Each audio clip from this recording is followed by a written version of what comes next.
யோக ஞான சித்தர் ஓம் ஸ்ரீ ராஜயோக குருவே, உங்கள் நாமம் பாட பாட இன்பம் பொங்கி வருமே.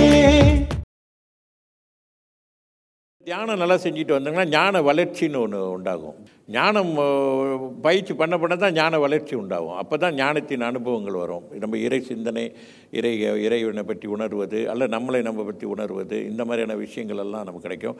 இன்னும் சிறப்பாக இந்த சக்தி இயக்கம் மிக மிக சிறப்பாக இயங்கும்.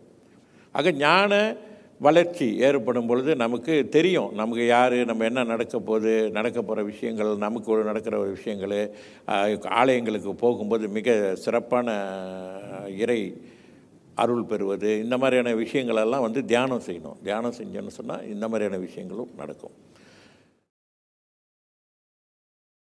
யோக ஞான சித்தர் ஓம் ஸ்ரீ ராஜயோக குருவே, உங்கள் நாமம் பாட பாட இன்பம் பொங்கி வருமே.